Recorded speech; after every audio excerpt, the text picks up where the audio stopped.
सत्संगत जी बड़े प्रेम और सत्कार से कहना जी धन निरंकार जी। गांव में दिवाली की तैयारी जोरों पर है और हर घर रंगोली बनाई जा रही है। लेकिन क्या आपको पता है एकमात्र धनिया ही है जो आपको धनवान बना देगा।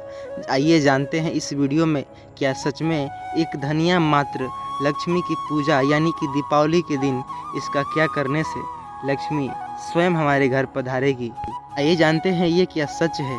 पूरी वीडियो को ध्यान से सुनिएगा। इस वीडियो में निश्चय हो ही जाएगा कि ये भ्रम है या फिर सच में एकमात्र धनिये से पैसा आपके घर में आने लगेगा। आज की इस वीडियो में पूरी सच्चाई जानेंगे। एक अनोखी कहानी जो कि इस वीडियो में बताएंगे। प्राचीन समय की बात है। एक छोटे से गांव में रामू नामक एक व्यक्ति रहता था। रामू साधारण जीवन व्यतीत करता था, लेकिन वह हमेशा से चाहता था कि उसके जीवन में भी धन, सुख और समृद्धि आए। दीपावली का पर्व करीब था और हर साल की तरह रामू इस बार भी सोच रहा था कि कैसे वह अपने परिवार के लिए कुछ खुशियाँ ला सके। लेकिन उसके पास इतने साधन नहीं थे कि वह अपने घर की रोशनी और सजावट से भर सके। गांव में हर साल की तरह इस साल भी सत्संग का आयोजन रहा। सत्संग में संत महात्मा गांव वालों की सभी मार्गदर्शक और ज्ञान प्रदान करते हैं। रामू ने सोचा कि इस बार वह भी सत्संग में भाग लेगा और संत महात्मा से कुछ सीखने का प्रयास करेगा ताकि उसके जीवन में भी कुछ बदलाव आ सके। सत्संगत जी, सत्संग में मिली सच्ची धनवान बनने की सीख। सत्संग से संत महात्मा ने कई महत्वपूर्ण बातें बताई। उन्होंने कहा, हमारे जीवन में सच्ची समृद्धि केवल बाहरी धन संपत्ति में नहीं बल्कि हमारे भीतर के गुणों और हमारे अच्छे कर्मों में होती है। अगर हम अपने जीवन में ईमानदारी, निस्वार्थ सेवा और दयालुता का दीपक जलाते हैं तो यह हमारे जीवन में सच्चे सुख और समृद्धि का स्रोत बन सकता है। सत्संगत जी, रामू के दिल में संत महात्मा की बात गहरे उतर गई। उसने सोचा, दीपावली का असली अर्थ केवल बाहर दीपक जलाना नहीं बल्कि अपने भीतर के अहंकार को दूर करके सच्चा प्रकाश को पाना है। वह संत महात्मा के विचार से इतना प्रभावित हुआ कि उसने निश्चय किया कि इस बार की दिवाली वह अपने जीवन में अच्छे कर्मों का बीज बोएगा और यही उसका असली दीपोत्सव होगा। सत्संगत जी, सत्संग से लौटते समय रामू के मन में बहुत ही शांति थी। जैसे ही वह अपने घर की ओर जा रहा था, उसने रास्ते में एक वृद्ध साधु को देखा। वह साधु भूखा, प्यासा और थका हुआ प्रतीत हो रहा था। रामू के पास तो अधिक कुछ नहीं था, लेकिन उसने साधु से पूछा, बाबा क्या आप भूखे हैं? मेरे पास थोड़ा भोजन है, क्या आप इसे ग्रहण करेंगे?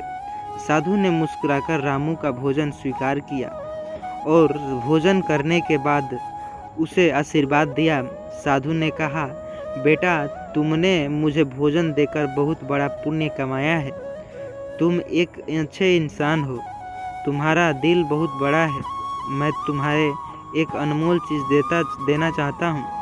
यह कहते हुए साधु ने अपनी झोली से एक छोटे से कपड़े में लिपटा हुआ बीज निकाला और रामू को देते हुए कहा, इसे अपने आंगन में बो देना। जो ध्यान से सुनेगा उसके जीवन भी बदल जाएंगे। ले जाओ, इसे आंगन में बो दो और ध्यान रखना कि इसे रोजाना प्रेम से सींचना। यह तुम्हारे जीवन में समृद्धि और खुशियाँ लेकर आएगा। रामू ने साधु का आशीर्वाद लिया और उस बीज श्रद्धा से अपने आंगन में बो दिया और हर रोज उसे पानी देने लगा।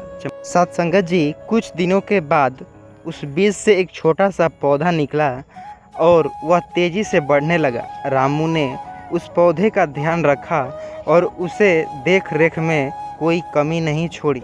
देखते ही देखते कुछ महीने में वह पौधा एक बड़े पेड़ में बदल गया।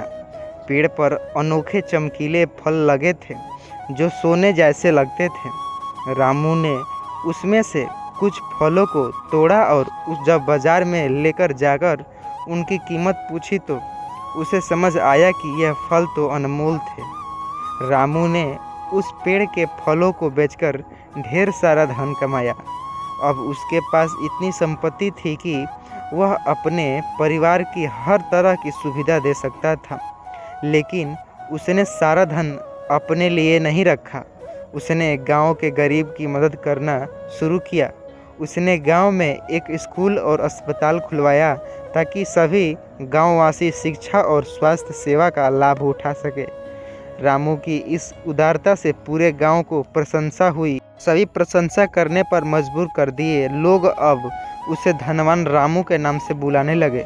लेकिन रामू जानता था कि उसका असली दीपोत्सव है। रामू ने गांव वालों को अपने अनुभवों को सिखाया कि यदि हम निस्वार्थ सेवा करें और परोपकार का रास्ता अपनाते हैं तो हमारे जीवन भी खुशियाँ और समृद्धि आती है। उससे लोगों को बताया कि असली दीपावली तभी है जब अपने भीतर का अंधकार दूर करके और अपने कर्मों को दूसरे के जीवन शैली को रोशनी फैलाते हैं। इसे ही हम दीपावली कहते हैं। इस प्रेरणा से पूरे गांव के लोग अब दीपावली पर केवल अपने घर को सजाने तक सीमित नहीं रखा, बल्कि वे भी ज़रूरतमंद लोगों को आगे मदद करने के लिए बढ़ाते अपने हाथ। और गांव के लोग वह असली धन की परिभाषा समझ चुके थे। उनके जीवन में खुशी और शांति, क्योंकि उन्होंने जीवन में सेवा और सच्चाई का रास्ता चुना था। इसलिए निष्कर्ष यह निकलता है कि दीपावली का असली अर्थ यही है कि न कि हम धनिया को ये करें तो धन की प्राप्ति होगी हमें, और ये फलाने ने बताया कि दीपावली की रात धनिया ऐसे करो वैसे करो तो अपने आप धन आने लगेगी। ऐसा कुछ भी नहीं है। रामू की इस कहानी से हमें यह शिक्षा मिलती है कि असली धन केवल बाहरी संपत्ति में नहीं, बल्कि हमारे अच्छे कर्म और सच्चाई में होता है। दीपावली का असली अर्थ केवल दीप जलाना नहीं है, बल्कि अपने भीतर के अहंकार को दूर करना और अपने अच्छे कर्मों से दूसरों के जीवन में रोशनी फैलाना है। इस दिवाली पर हम सभी को रामू की तरह से अपने जीवन में निस्वार्थ सेवा, दयालुता और ईमानदारी का दीपक जलाना चाहिए। यही सच्ची समृद्धि और हमें सच्चा धनवान बना सकती है। सत्संगत जी, यह वीडियो थोड़ी सी भी आपको पसंद आई हो, चैनल पर नए चैनल को सब्सक्राइब कीजिएगा और इसे ज़्यादा से ज़्यादा अपने दोस्तों मित्रों के पास शेयर कीजिएगा, ताकि हर वो इंसान को पता चल सके कि दीपावली की रात धनिया ये कुछ करने से नहीं होता है, बल्कि अच्छे कर्मों करने से, निस्वार्थ सेवा करने से हमें मिलती है। सत्संगत जी।